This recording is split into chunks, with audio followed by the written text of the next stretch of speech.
네, 2부로 돌아왔습니다. 슈퍼바이저님 1부에서 이렇게 말씀하셨어요. 20세기 자본주의에서 자동차는 단순한 생산물이 아니라 도시화와 연동된 생활 양식이었다. 이렇게 멋진 말씀을 하셨죠. 네. 자율주행과 서비스형 모빌리티는 이런 20세기형 생활 양식을 근저에서 뒤흔들 것이다 라고 말씀을 하셨어요. 20세기 특히 또 미국의 20세기는 자동차를 빼고는 생각할 수 없을 것 같은데요. 자연스럽게 그 얘기로 좀 넘어가 볼까요? 그럴까요? 네. 네, 아무튼 가장 중요한 생산물이 자동차였죠. 20세기 그렇죠. 자본주의에서. 네. 그러니까 뭐 이건 뭐 총 생산에서 자동차 산업이 차지했던 비중 뭐 이런 얘기가 아니라요. 질적인 측면, 그러니까 일상성 혹은 뭐 이 감성, 우리가 도시 감성이라고 얘기하는 네. 측면에서도 그런데요. 서두에 제가 말씀드린 것처럼 바퀴 달린 교통수단의 한 종류가 아닙니다. 자동차라는 게. 이게 바로 자본주의적 행복의 핵심적인 요소죠. 그렇죠. 자율성, 이동성의 물체화입니다. 어려워요. 자동차를 타고 쇼핑몰에 가서 쇼핑을 하고 네. 네, 이런 딱 미국적 네. 생활 양식. 네. 이게 이제 자본주의적 행복이라고 말씀하신 게 그렇죠. 그런 종류의 네. 것들인가요? 소비주의. 20세기 네. 전 과정을 거쳐서 이제 뭐 전 지구적으로 확산이 됐죠. 이게 아메리칸 웨이 오브 라이프, 미국적 생활 양식인데요. 이건 개인 승용차, 고속도로, 외곽 도시 이 세 가지를 빼고서는 상상할 수가 없습니다. 네. 내가 원할 때 언제든지 딱 출발할 수 있다. 내 차 타고 그렇죠. 네. 고속도로를 달린다. 그렇죠. 이거는 사실 시민적 평등의 최후 보루입니다. 물론 여기 차별이 있죠. 자동차를 뭐 어떤 자동차를 그렇죠, 달리느냐가 그렇죠. 문제죠. 그렇죠. 어떤 차종을 소유하고 있는가. 네. 이거는 뭐 엄청난 차별을 일단 외곽에 못 살 수가 있죠. 네, 네. 그럴 수도 교외에 있죠. 못 살 수가 있죠. 일단. 뭐 네. 그렇지만 어쨌건 내가 차를 가지고 있다라는 게 그런 거라는 거죠. 그리고 뭐 미국이 대표적이지만 다른 많은 나라에서도요. 운전면허증이 종종 이 주민등록증을 대신합니다. 네, 저도 이게- 참고로 말씀드리자면 네. 제가 그 김대중 대통령 때 네. 주민등록증을 우리가 십지 그 지문 날인하면서 이제 지문 만들었잖아요. 거부하셨어요? 예, 제가 지문 거부를 해가지고 네. 지금 운전면허증 없으면 전 저를 네. 증명할 수가 없어요. 아, 네. 그렇군요. 여권이라도 저 인감 뗄 때마다 동사무소에서 회의가 열려요. 여권 하시면 됩니다. 여권. 예, 여권과 운전면허증 두 가지로 제가 신분 증명을 하고 있습니다. 비국민 왔다고 난리 나는구나. 네, 난리 납니다. 네. 이게 결코 우연이 아닙니다. 이게 18세기에 루소가 재산 소유 민주주의라는 식의 이런 주장을 했는데요. 네. 누구나 평등하게 좀 재산 가지고 있어야 된다. 그렇죠. 막 한쪽으로 몰리면은 국가가 이렇게 싹 좀 나눠줘야 된다. 민주주의는 라고 그거에 기초해야 했는데 된다는 얘기죠. 네. 네. 뭐 어쨌건 20세기 와서 뭐 극도의 자산 불평등, 소득 불평등 많이 늘었죠. 피케티 책이 유행할 정도로. 근데 매우 우스꽝스럽게도요. 자동차 소유자 네. 민주주의가 이 실현이 됐다고 말할 수 있습니다. 시민이라면 누구나 자동차를 소유한다. 말씀 들어보니까 그럼 운전면허증 없는 사람은 사회의 시민이 아닌 그거 것이네요. 아니죠. 아니죠. 이거는 자동차 소유자 시장의 시민은 아니죠. 아니 그러면은 네. 면허는 땄는데 사용하지 않는 장롱면허 가지고 있는 사람들은 시민은 시민인데 권리를 행사할 수 없는 뭐 그런 소극적 스스로, 시민? 스스로 네. 포기한 소극 시민. 네, 아하. 자기의 권리를 포기한 시민이네. 네. 네, 증은 있는데. 네, 그러니까요. 네, 장롱면허. 네, 장롱면허.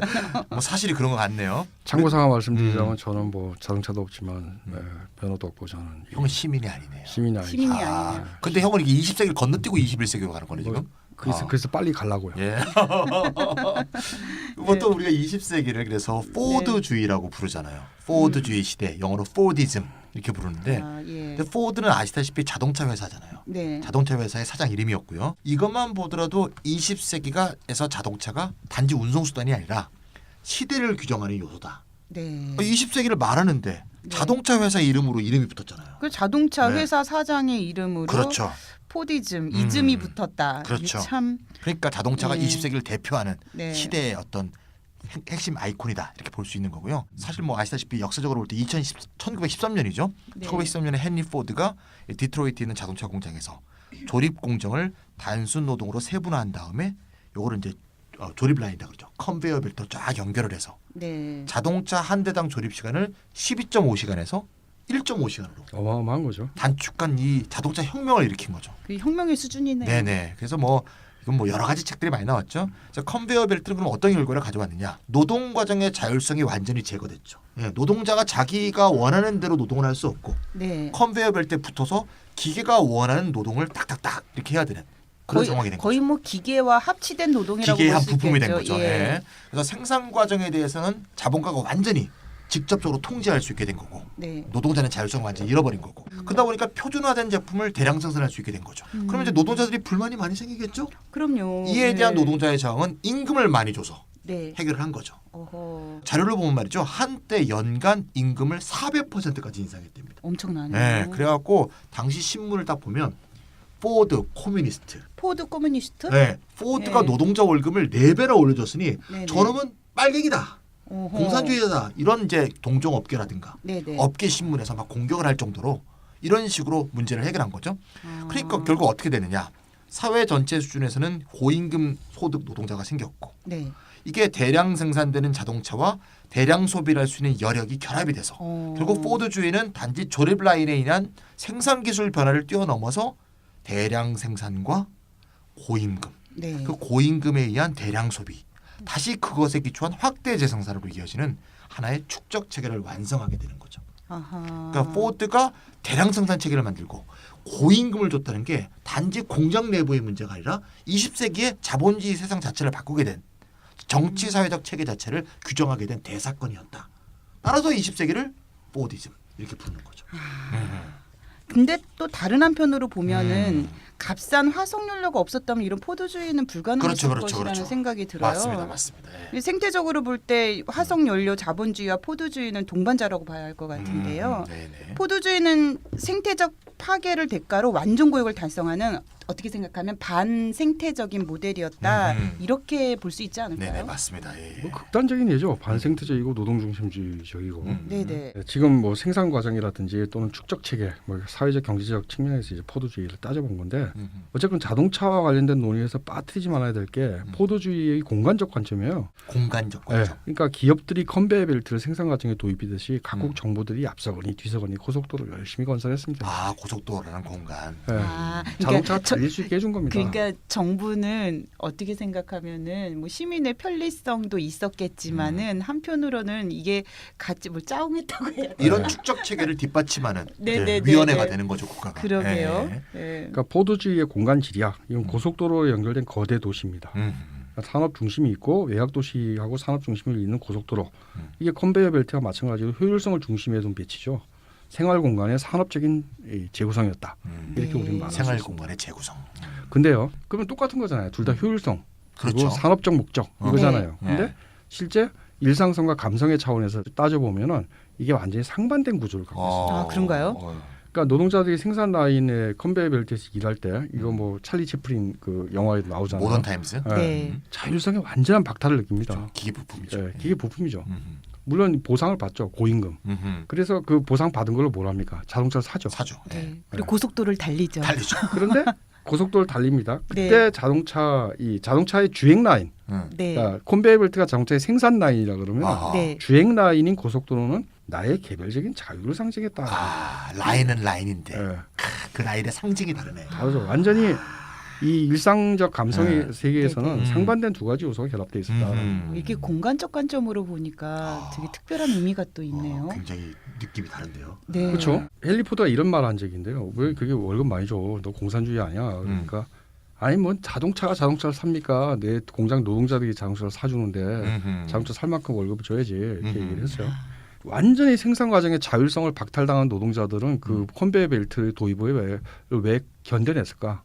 왜 감내했을까? 네. 자동차 살 수 있으니까. 그렇죠. 자동차 사면 뭐가 좋으냐? 고속도로를 달릴 수 있으니까. 그렇죠. 이런 구조였다는 겁니다. 고임금이라는 게 결국 뭐 노동자를 배려하거나 이런 게 아니라 아니죠. 예. 상품의 소비를 위해서 또 노동자의 불만 해소를 위해서 꼭 필요했던 조건이구나 그게 이런 포디즘의 생각이 고임금의 들어요. 의미죠. 예. 예. 아까 찬희쌤이 포도주의를 대량 생산 그리고 뭐 고임금, 대량 소비, 확대 재생산이라고 설명을 하셨잖아요. 네네. 그런데 여기서 고임금이 충족되지 않으면 결국 이 모델은 무너지지 그렇죠. 않을까? 뭐 이런 네. 생각이 들어요. 그렇죠, 그렇죠. 뭐 예. 소비도 할 수 없고 또 노동자 또한 만족할 수도 없고요. 그렇죠. 이미 그 안에 균열이 있습니다. 생산성이 증대돼요. 그러면 대량 생산 유지가 되겠죠. 근데 실질 임금이 만약에 정체된다 그러면은 단순 반복적인 공정에 대한 노동자의 불만도 늘어날 거고 저항도 늘어날 거고요. 네. 대량 소비도 어렵게 되고 그렇죠. 그러니까 유효 수요와 관련된 내적 균열이 이미 그 안에 들어있다. 재고는 쌓이고 그렇죠. 아까 우리가 잠깐 또 그 얘기도 했던 것 같은데 자원 고갈이라든지 생태적 한계 네, 네. 이것도 대량 생산, 대량 소비 체제의 미래를 어떻게 그렇죠. 합니다. 2030년까지 세계 인구 3분의 2가 도시에 살게 될 거라고 아까 그 네, 헤비타트 예. 보고서가 그렇게 얘기했죠. 그럼 이제 거대 도시가 이게 자유의 상징이 아니라 생태적 부담과 비효율의 공간이 지옥이죠, 됐잖아요. 이제. 지옥이 됐죠. 네. 교통체증, 뭐 주차 공간 부족, 네. 미세먼지 유발로 건강 비용은 계속 늘어나고 맞아요. 거대 도시화의 역습이 시작된 겁니다. 아, 스트라이크백 역습. 그 도시 거주자의 일상 의식도 여기에 옛날엔 자동차에 대해서 호의적이었는데요. 네. 점점 덜 호의적으로 지금 바뀌고 그럼요. 있습니다. 네. 그리고 거꾸로 자가 승용차 비율이 낮으면 낮을수록 도시에 거주하는 사람의 행복감이 높다는 연구가 2015년 이 영국 사람 미켈란젤리라는 사람이 이제 조사한 게 있는데 행복감이 자가 수용차랑 그 적으면 적을수록. 조금 자가 수용차 비율이 낮으면 낮을수록 낮으면 그 도시에 사는 사람들이 행복하다라는 얘기예요. 암스테르담 같더니 진짜 자전거 타는 사람들이 많죠. 많죠. 아마 그 행복 지수가 높을 겁니다. 그리고 거꾸로 이건 자가 승용차로 자가 운전을 하고 싶은 사람도 마찬가지예요. 그럼 자기는 자가용을 갖고 싶어 하면서 다른 사람들은 좀 소유를 안 해서 도시의 자동차 대수가 적기를 바란다는 아주 모순적인 상황에 지금 놓여 있습니다. 내로남불이죠. 김연아 씨도 얘기했습니다. 내가 차를 몰아보니 네. 남들은 좀 안 몰고 안 몰고 나왔으면 좋겠다고 김연아 씨가 최근에 막 누구나 다 얘기했죠. 그렇게 생각해요. 운전을 배웠다고 최근에. 예. 뭐 이제 도시 정부들도 뭐 스마트 시티니 이렇게 얘기하면서 교통 인프라를 새로 설계하도록 하고 있고요. 네. 그리고 뭐 어쨌건 굉장히 디젤차 금지에 대해서 2020년부터는 뭐 네네. 디젤차 못 도심에 못 다니게 들어오게 하겠다. 한다든가. 하고 네. 뭐 네, 네. 이 세계 40대 도시에서 이런 얘기들이 많이 나오고 있습니다. 음. 아무튼 뭐 마드리드, 파리, 멕시코 시티, 뭐 아테네, 뭐 오슬로 다 이런 계획들 갖고 있는데요. 뭐 런던은 18년부터 전기차만 신규 택시를 내주기로 했고요. 근데 아무튼 돋보이는 것은 헬싱키입니다.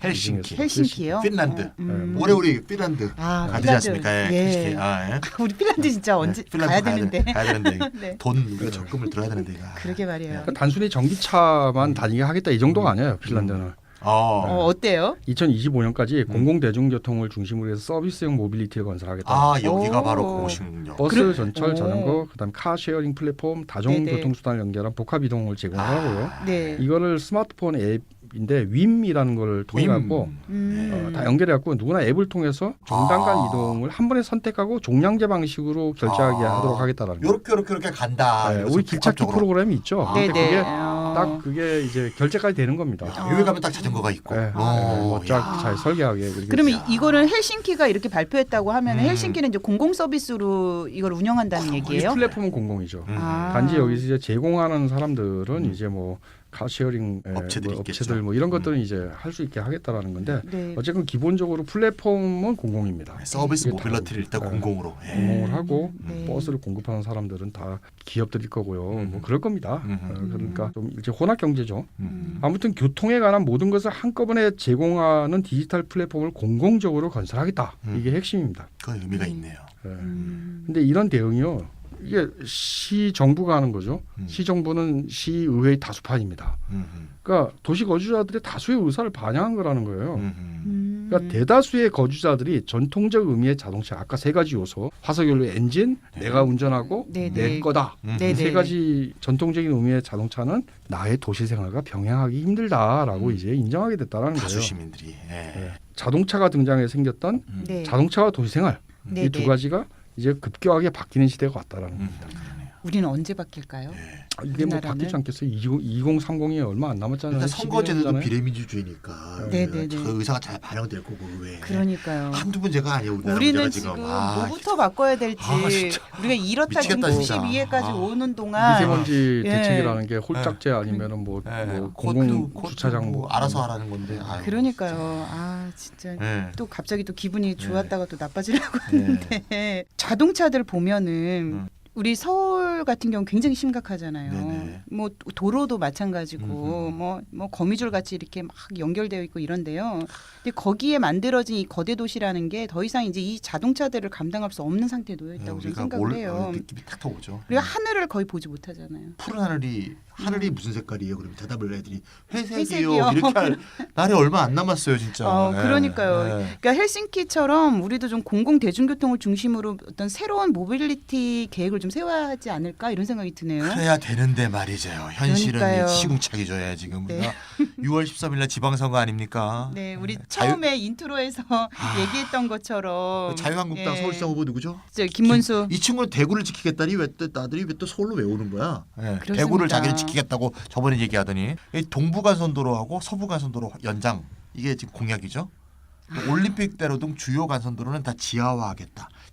지하화하면 미세먼지가 없어질 줄 알아요, 이 사람들은. 그건 다 어디로 가는데 그러니까요. 위로 안 내뿜나 결국? 예. 공약이라는 게 고작 이렇게 개발령 공약을 네, 세운다는 게 정말 구시대적인 지금 발상인 것 같아요. 도로가를 중심으로 해서 아직도 네. 생각하고 있는 거죠. 네. 더 황당한 공약은 이제 미세먼지 30% 저감 공약인데 네. 그 방법으로 도로에 하루 2번 이상 물을 뿌리면 된다.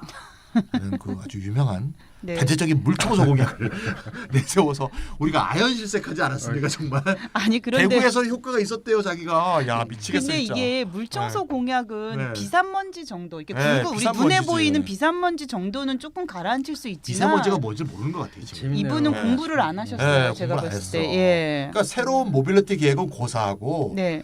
도대체 지금 막 이제 서부간선도 동부간선도로 연장책이 토목공사를 더 일으키겠다는 거 아니야. 그러니까요. 이건 미세먼지가 훨씬 더 나오는 건데. 또 공사하는 그래갖고 기간 동안에 또 얼마나 거기에 또 물 먼지가 뿌리면 나오겠어요. 없어지나? 야, 그러니까. 이거 황당한 얘기고요. 예. 더 문제는 이제 박원순 현 시장도 사실 네. 근본적으로는 별 차이가 없어요. 정책이 대표적인 게 동부간선도로 지하화. 네. 그다음에 그 문제가 되는 영동대로 지하공간 복합개발 사업. 아. 예, 지하는 사실 소유자가 없고 따라서 우리 네네. 모두의 옷인데 네. 이걸 개발해서 개발업자들의 이익을 챙겨주는 이런 지하도시 사업. 지하도로 지하도시 건설을 지금 골몰하고 있거든요. 그러니까 도로를 네. 땅 위에 네. 닦다가 네. 자동차 다니는 도로를 네. 이제 그 밑에 닦겠다는 밑에 거죠. 닦겠다는 거죠. 그러니까 그러니까 기본적으로는 패러다임이 사실 네. 20세기 거죠. 포르지 그러니까요. 패러다임이 있는 거죠. 그래서 다들 자동차를 중심으로 한 도로 확충 계획만 세우는 상황이니까 네네. 완전 시대착오적인 상황에 지금 서울시가 놓여 있다 이렇게 볼 수가 있습니다. 예. 아니 도시가 팽창이 되고 뭐 환경에 문제들이 생기고 이러면 이것을 어떻게 줄일까를 고민을 하고 네. 어떻게 하면 좀 환경이 좋은 방향으로 이렇게 가는 것이 아니라 음, 더 개발하고 그렇죠. 예 팽창에 맞게 네. 더욱 더 네. 개발들을 더 많이 하게 하는 방향으로 이렇게 간다는 게 서울 시민으로서 좀 답답한 생각이 네, 드는데요. 그러니까 우리도 네. 뭐 서비스형 모빌리티 뭐 이런 거 고민 좀 이렇게 고차원적으로 이런 거 고민하면 안 그렇죠. 돼요. 맞아요. 예. 아 그거 아니라도 뭐 오슬로처럼 당장 뭐 오슬로 네. 1월달에 작년 1월달인가요? 디젤차 금지시켰잖아요. 그러니까요. 예. 그런 거라도 좀 해야 그런 되는데. 그러니까요. 예. 근데 굉장히 우리나라 디젤차가 많잖아요. 아 디젤차 제일 많은 데는 네. 유럽이에요. 유럽도 많아요. 그래요? 유럽이 전 세계 제일 많고 독일이 유럽에 제일 많습니다. 아. 아. 아니 나는 그래서 뭐 얘기하려고 금지하는 하면 거. 노후 디젤차는 우리나라가 세계에서 제일 많아요. 아 그럴 수 있습니다. 예. 아 노후된 거. 예. 네네. 이거부터 먼저 좀 폐기 좀 해야 될 것 같아요. 그러니까요. 예. 우리 또 다음 얘기로 좀 넘어가야 네네, 너무 되겠습니다. 흥분했어요. 그래서 열받았어요. 예, 저희 물 선거 뿌린다는 얘기만 거예요. 나오면은 흥분이 되는데요. 네, 네. 우리 마지막으로 자율주행차 얘기를 좀 넘어가도록 네네네네. 하죠. 예, 네, 이 자율주행이 중요하죠. 이게 서비스형 모빌리티의 기술적 기반이기 때문에 더 중요하고요. 그리고 이 자율주행이라는 게 아까 얘기한 일상성과 감성의 큰 변화를 일으키는 기술 혁신이기 때문입니다. 네, 왜냐하면 이 사실 자가운전 그리고 고속도로 이게 20세기 자본주의가 노동자들한테 보장했던 가장 확실한 자율성이에요. 손에 잡히는. 내가 진짜 뭐 맨날 공장의 부품처럼 사는데 네. 운전할 때라도 내가 뭔가를 갖다 내 운명을 갖다 내가 마음대로 한다는 기분을 주는 거 맞아. 일을 많이 하는 사람이 네. 차 몰고 확 달리는 거 되게 되게 좋아하더라. 좋아합니다. 아. 맞아, 네. 맞아요. 그 속에서 자기가 네. 내 인생은 내 거라는 저 어떤 그런- 사람이 그런 거죠. 떠오른다. 그러니까 고속도로 자가 운전에 대한 향수는 굉장히 오래 남을 수밖에 없을지도 모릅니다. 그런데 자율주행차가 도입된다 그러면은 이거 우리 일상 세계가 완전히 바뀌어지는 거죠. 네, 근데 실제로 많은 지지를 받고 있습니다. 자율주행차가. 전 세계 10개국 1만 명을 상대로 한 여론조사가 있는데요. 네, 어떤 회사에서 한 거예요. 여론조사 회사에서 한 건데 약 46% 정도가 자율주행 택시가 등장하면 자기가 자가주행차를 없애겠다라고 대답했대요. 그러니까 대중들도 이제는 자율주행이 어느 정도 효율적이라는 것을 알고 있다라는 겁니다. 그럼 자율주행 택시면 택시 운전사가 없는 택시인 거죠? 그렇죠. 자기가 그냥 탔다 내렸다 하는. 예. 그럼 택시 기사들도 없고, 예. 내가 그냥 서비스 서비스만 이용하는 있는 거죠. 그러면 저 같은 경우도 승용차 없을 것 그렇죠. 같아요. 뭐하러 그렇죠? 타. 예. 뭐하러 타? 예, 근데 편안하게. 편안하게. 그러니까 이게 지금 자율주행과 서비스형 모빌리티가 어떻게 연결되어 있는가를 알 수 있는 거예요. 근데 그렇게 연결이 될 수밖에 없겠다는 생각도 좀 드는데요. 음. 자율주행 자동차의 효과는 좀 어떻게 정리할 수 있을까요? 한 5가지 정도로 정리를 해볼까요? 먼저 네. 교통사고를 줄입니다. 오. 이게 전 세계적으로 교통사고가 매년 125만 건이 생겨요. 아유, 그중에 94%가 운전자 과실입니다. 리포트 된 것만 그렇겠지 네. 리포트 안 된 것도 얼마나 너무 많겠어요. 그렇죠. 네. 그리고 그중에 3분의 1이 음주운전입니다. 그러면 이 얘기는 뭡니까? 자동차를 운전하기에 인간 대체적으로 무책임하다는 얘기예요. 그래서 운전을 맞아, 안 배우셨구나. 맞아. 대체로 자, 무책임하다는 인간에 거예요. 대한 불신으로부터. 그러니까 자율주행을 하게 되면 자동차가 술 마실 일은 없을 거 아, 아니에요. 그렇지. 네, 음주 사고는 일단 아, 없어진다고 그렇죠. 봐야 되겠네요. 뭐 배터리에다가 뭐 술 붓진 않을 거고. 자율주행차가 위험하지 않을까 하는 우려가 있는데 네. 이 통계 앞에서 힘을 잃어요. 그러네요. 자율주행차 실험 결과 사고 발생률이 1% 미만이었고 그러네. 아하. 사고 원인은요 자율주행차가 잘못한 게 아닙니다. 자가운전차하고 한 건데 자가운전차가 아. 과실이 있었죠. 그나마 그 1%도 그나마 1%도 대부분이. 네. 대부분 그랬다는 네. 두 번째 자동차 운전이 뭐 해방감을 주던 이 20세기 초반의 감성은 이제 끝난 것 같고요. 네. 아우, 네. 교통체증에 자가 운전 앉아갖고 있으면 시간이라는 게 이게 어우. 뭐 운전하시는 분들 보면은 택시 기사님들도 그렇고 자가 운전하는 사람들도 그렇고 네. 차에서 내리면 굉장히 점잖은 분들이 차만 탔다가 그렇게 욕을 해야 됩니다. 맞아요. 네, 굉장히 그레이지. 스트레스 많이 받죠. 네, 맞습니다. 네네. 그리고 자동차 운전 시간에서 해방이 돼서 여가 시간이 늘어나는 거죠. 음악 이야. 들으면서 갈 수도 있고 독서하면서 갈 수도 있고 맞아. 영화도 보고. 영화도 보고 그럴 수 있죠. 예. 세 번째, 이 자율주행이 에너지 소비를 줄입니다. 어? 아까 전기차가 중요하죠. 오. 전기차가 에너지 소비를 줄인다. 오. 온실가스 저감 효과가 있다는 걸 말씀드렸죠. 어. 근데 자율주행으로 바뀌면 더 줍니다. 아무래도 과속이라든가 뭐 이런 거 안 할 테니까 예, 자기가 알아서 할 테니까 이게. 일단 아. 교통 체증이 줄고요. 아, 네. 그렇죠. 전체적으로 14% 에너지를 절감한다는 연구가 있고요. 음흠. 그다음에 승용차의 경우에는 44%, 그다음에 화물차의 경우는 18%의 에너지 절감 효과가 있다는 1917년 연구가 있습니다. 승용차 같은 경우에는 생각보다 훨씬 많네요. 예, 그 절감 효과가 아주 큰데요. 네, 이게 미국 쪽에서 나온 연구들인데 네. 그렇습니다. 네 번째는요. 만약에 자율주행이 서비스형 모빌리티와 결합이 된다. 그럼 운송수단의 그 대수가 줄어들 수 있죠. 그렇겠죠. 차가 많이 필요 없습니다. 네. 그다음에 주차 공간이 줄죠. 음. 도로 그렇겠죠. 면적도 줄어듭니다. 네네. 도로 면적이 줄어들면 거기에 무슨 공원이나 녹지가 등장할 수도 있고요. 네네. 공공시설이 늘어날 수도 있고 그럼 도시 전체가 훨씬 더 인간 중심적으로 그러네요. 공간적 재구성이 일어나요. 주차 공간이 줄어든다. 중요하다. 그러겠다. 지금은 아. 사실은 뭐 1000명당 뭐 400명, 300명이 자동차 갖고 있죠. 네네. 그게 그만큼 또 주차 공간이 필요한 겁니다. 그러니까 도시 공간 구성이 인간 중심이 아니라 자동차 자동차 중심이었는데 중심이죠. 이제 네. 이럴 경우에는 인간 중심으로 음. 공간이 재구성될 네, 것이라는 말씀이시네요. 마지막 5번째입니다. 네. 이 자율주행의 물류 시스템을 획기적으로 바꿉니다. 그러니까 사실 굉장히 많은 구매 이런 게 벌써부터 그런데 플랫폼에서 이루어지고 배송도 무인으로 이루어진 시스템이 나올 거다라는 겁니다. 자율주행이 뭐 택시 운전사만 없애는 게 아니라 물류에도 영향을 끼칠 거다 결국은. 그러네요. 그래서 뭐 배달 M 노동자도 없어질 수 있다라고 봅니다. 음. 이거는 꼭 좋은 거라고 말할 수는 없지만 일자리가 네네. 없어지니까 네, 없어지니까. 그렇죠. 대책을 세워야겠죠. 근데 대책을 세워야 되는 거고 택시 운전이나 배달 M 노동이 사실 가장 프레캐리어스한 그렇죠. 불안정한 노동이죠. 불안정한 네네네. 노동이잖아요. 이런 노동은 꼭 있어야 되느냐 이런 문제가 있는 거죠. 그렇죠. 예. 그래서 우리가 나중에 뭐 슈퍼바이저님이 이런 얘기 하실지 모르겠지만 지금 말씀 들어보니까 이렇게 일자리들이 줄어들게 됐을 때에 대책이 필요하죠. 그 대책이 필요하고 그 대책은 비로소 기본소득으로 이어질 수 있겠다는 생각도 그렇죠. 좀 듭니다. 세계의 변화가 그렇게 가고 있습니다. 예. 슈퍼바이저님 말씀 정리를 해보니까 첫 번째 이제 교통사고가 감소할 것이다라는 얘기고 이건 통계로도 분명히 알 수 있는 부분들이고요. 네. 그 두 번째는 여가 시간이 증가할 그렇죠. 것이다는 말씀이시고 세 번째는 에너지 소비가 감소될 것이다. 그리고 네 번째는 저는 사실 네 번째가 제일 심정적으로 마음에 드는데요. 도시 공간적 재구성이 될 것이다라는 말씀이시고 그리고 물류 시스템의 변혁이 올 것이다.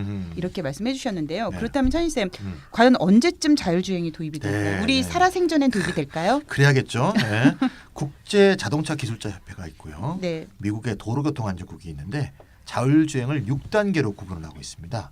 그래서 1단계부터 3단계까지는 운전자가 필요한 자율주행 기술 단계고 네. 그러니까 자율주행 기술이 아직은 보조적인 단계에 놓여 있는 것을 1부터 3이라고 한답니다. 네, 허경영이 타고 다니다는 그 차 말씀하시는. 허경이 그런 거 타고 다니나요? 네, 그런 차 타고 다니다 사고 났습니다. 네, 그런 사람 얘기하지 마세요. 네. 기분이 나빠요. 딱 들으니까 기분이 나쁘네. 4단계는 특정 상황에서만 자율주행 시스템이 가동이 되는 거고 네. 5단계부터 완전 자동 주행이 가능한 단계라고 합니다. 그럼 네. 지금 몇 단계에 올라와 있어요? 네, 현재 자율주행 발전 수준은 한 3단계까지가 상용화가 돼 있고 4단계를 시험 운행하고 있고 최근에 이제 사고가 난 게 이제 4단계 시범 운행에서 이제 사고가 난 적이 한 번 있었죠. 자, 이렇게 보행자를 한번 사고가 난 적이 있었고요. 네, 네. 물론 이제 전반적인 발전 단계, 자동차 산업의 전반적 발전 단계가 그렇다는 거지만 IT 기업은 그거보다 좀 더 빨리 나가고 있습니다. 네, 왜냐하면 IT 기업은 빨리빨리 넘어가기를 원하니까. 네. 자동차 제조사들이 좀 요 정도에 있다는 거고요. IT 기업은 지금 5단계에 해당하는 완전 자율주행차를 곧장 실험하고 상용화하려고 여러 가지 실험과 이제 여러 가지 이제 준비들을 하고 있죠. 2014년에 선보인 이제 구글의 자율주행 장차 인터넷에 보시면 쳐보시면 이제 좀 이렇게 달걀처럼 생겼어요. 네. 전기차가 좀 작게 생겼고 많이 못하죠 사람은 일단. 운전대, 브레이크, 엑셀러레이터가 하나도 없습니다. 네, 뭐만 있을까? 온, 스위치. 오프. 자, 전기 키듯이 키세요, 네네. 끄세요. 이거만 네. 있는 거죠. 그거에는 사람의 손이 좀 들어가네요. 예. 아니 왠지 이렇게 되면은 장애인들의 이동권도 그럼요. 굉장히 많이 훨씬 좋아지겠다라는 좋죠. 예. 생각이 들어요. 예. 그 생각은 못했네요. 자율주행차 같은 네. 경우에 장애인들의 조작들이 쉽다 보니까 네. 조작이 안 하는 거니까 거의 쉽고 안 하는 말고 거죠. 없죠. 아니면 온오프도요. 말로 할 수도 있잖아요. 그렇죠. 가, 네. 멈춰 뭐 이렇게. 예. 구글이 이게 처음 만든 이제 자율주행 전기차가 한 100대 정도 생산했답니다. 네. 구글차는 이제 최근에 이제 64기의 빔 레이저를 쏴서 3D 지도를 막 생산하면서 네. 차량 주변을 정밀하게 분석하는 뭐 그런 식의 연구를 계속하고 있어요. 네. GPS 같은 기술을 또 활용해서 위성으로부터 계속 정보를 받는 거죠.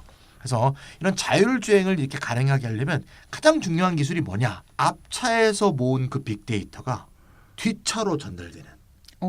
우리가 사람에서 사람을 연결하면 P2P라고 하고 네네. 회사에서 회사는 C2C라고 하잖아요. 네. 이거는 V2V, vehicle에서 vehicle로 연결되는 자동차와 자동차 사이에서의 이런 말하자면 일종의 IoT죠.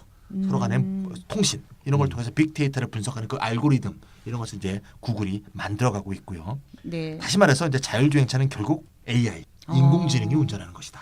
이렇게 이제 볼 수가 있습니다. 예. 그러면 슈퍼바이저님 자율주행 상용화는 언제 어떤 문제점들이 있을까? 이게 그냥 문제가 없지는 않을 것 너무 좋은 같은데. 얘기만 했나? 네네. 차인 선생님이 너무 핑크빛 미래를 말씀해 주셨는데 좀 약간 네. 걱정도 되기는 해요. 네네. 예. 디지털 자본주의 일반의 문제이긴 한데요. 네. 그러니까 개인정보 보호 문제하고 그다음에 어쨌건 이 빅데이터가 형성이 되는데 이 빅데이터는 누구의 것인가 두 가지 문제를 그러니까 굉장히 중요한 그러니까 문제가 이게 누가 그렇죠. 소유하냐는 되게 중요하잖아요. 그렇죠. 그러니까 만약에 자율주행 기술이 공공 서비스형 모빌리티와 결합이 된다고 생각을 하면요. 공공 서비스 제공자가 빅데이터를 사용하는 것이잖아요. 그러니까 두 번째 이 빅데이터 문제가 조금 덜 할 겁니다. 그렇죠. 단지 이제 여전히 이제 개인정보 보호 문제는 남긴 하는데 네. 근데 만약에 플랫폼 기업, 사적 기업입니다. 서비스형 모빌리티를 사적 기업이 제공을 한다.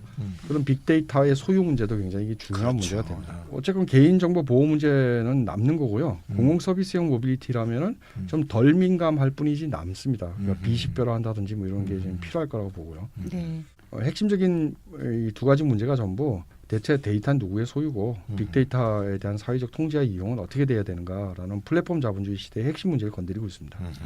슈퍼바이저님 말씀을 들으니까 우리가 범죄 검거율도 되게 좋아지지 않을까 이런 생각도 좀 들어요. 바로바로 정보가 이렇게 전달되고 이러니까 그 생각도 안 해봤는데요. 그럴 수도 있을 것 같습니다.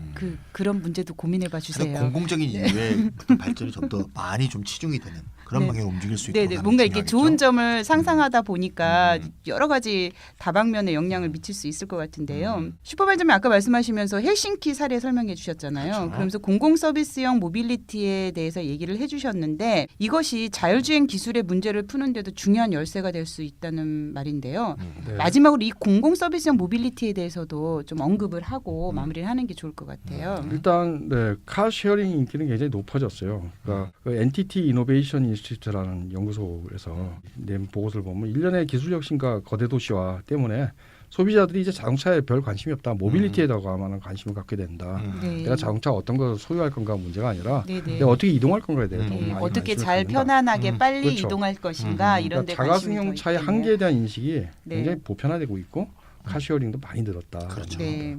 그래서 그 얘기는 자가소유 모델을 폐기된다라는 얘기는요. 교통 서비스가 중형 서비스로 바뀐다는 얘기예요. 그렇죠. 그러니까 사실 여기서 운송수단은 실제 인터넷 모빌리티의 노드에 불과한 걸로 바뀌게 되는 겁니다. 아. 운송수단이라는 게. 영화 네네. 같다. 네. 그러면은 심각한 질문을 좀 던져야 될 텐데요. 이 서비스형 모빌리티가 그 자체로 기후를 보호할 건가, 혹은 뭐 반자본주의적인가, 뭐 전혀 저는 정반대일 수도 있다고 생각합니다. 어떻게 하는가에 따라서. 서비스형 모빌리티로 이행이 어떻게 되든지 간에 기업 생태계가 완전히 전복적으로 변화할까라는 건 분명합니다. 그렇죠. 자동차- 빅3가 네. 빅4로 바뀌니까. 그렇죠. 네, 자동차 네. 제조사가 필요 없잖아요. 네. 그냥 그렇죠. 서비스 회사로 바뀌는 겁니다. 음흠. 그리고 가장 서비스를 잘할 수 있는 회사들은 플랫폼 기업들이겠죠. 음흠. 네, 근데 이건 분명히 바뀔 겁니다. 네네. 근데 이게 정말 모든 사람한테 좋은 사회로 바뀌는 전환이 될 건가? 네. 이거는 우리가 열린 문제라고 생각해요. 당연히 저절로 될 리가 없죠. 저절로 되는 건 네. 절대 아닐 네. 거다. 이렇게 생각합니다. 그렇다면 서비스형 모빌리티로의 이행이 전통적인 자동차 산업은 지고 플랫폼 기업이 승자가 되는 이런 뭐 기업 생태계만의 변화가 아니라는 그렇죠. 말씀이시네요. 그럼 이제 사회적인 전환으로까지 이제 이어지게 하려면 필요한 게 어떤 것들이 있을까요? 뭐 일단 기술적 이행은 디지털 자본주의 또는 플랫폼 기업이 커다란 역할을 하고 있는 거 분명합니다. 그런데 이 사람들이 기술만 가지고 있으면 뭐래요? 이게 적용이 돼야 되는데 네. 적용을 하는데 굉장히 중요한 조건은 이 거대 도시와의 폐해를 깨달은 이제 시정부 또는 지자체의 대응이에요.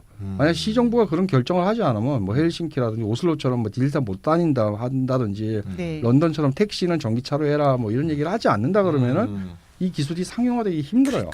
그렇죠. 그럼 거꾸로 우리는 여기서 좀 변화의 가능성을 봐야 된다라는 겁니다. 결국 시장 서비스형 모빌리티로 갈 건가 아니면 이 도시 정부가 시정부가 주도하는 공공 서비스형 모빌리티로 갈 건가. 여기서 굉장히 중요한 문제는 시정부 역할이 어떤 것이며 어떤 수준에 머물 것인가에 대해서 의해서 판가름될 거다. 시정부가 어떤 성격을 갖는가가 결정적일 것이다라고 생각합니다. 아무튼 가장 소극적인 경우라 하더라도요. 시정부가 굉장히 소극적이야. 근데 허가는 해줘.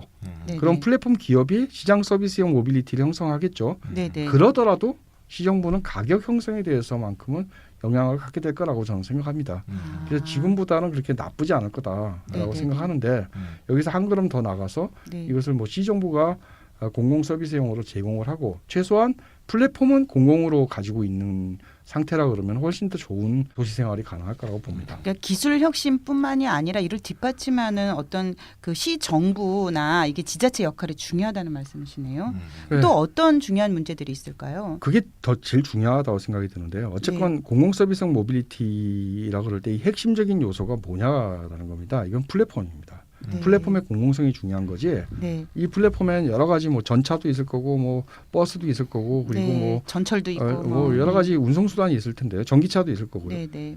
그거를 누가 생산하고 누가 소유하고 있는가보다 더 중요한 건 플랫폼의 공공성이라고 봅니다. 네. 서비스되는 운송 수단의 소유자가 자본주의적인 기업인가 보다 이 문제가 더 중요하다고 저는 생각이 들고요. 네. 어쨌건 서비스 제공자가 다양해져야 되고요. 사적 기업, 지자체, 개인들로 다양해질 수 있지만 빅데이터와 플랫폼을 사기업이 소유해서는 안 되고 공공의 목적에 맞춰서 공적으로 운영이 돼야 됩니다. 네, 결국 네. 데이터 알고리즘이란 이 메타 유틸리티 의 공공성 이게 핵심적인 문제가 저는 될 거라고 생각이 듭니다. 교통 인프라뿐만 아니라 도시 생활 전체가 스마트 도시로 전환이 된다고 생각할 때요. 네, 네. 문제는 도시를 누가 소유하느냐의 문제입니다. 이 인프라를 누가 소유하느냐. 가장 시급한 문제는 이 시정부들이 어쨌건 20세기형 자동차가 발생시킨 각종 문제에 대해서 좀 많이 관심을 가져야 되고 네, 네. 그냥 뭐 미세먼지 경보나 뗄 게 아니라 실효성 있는 조치를 강구해야 되고요. 네, 네. 그리고 궁극적으로는 공공 서비스형 모빌리티 서비스로 바뀌는 거에 대해서 영향력을 형성할 수 있는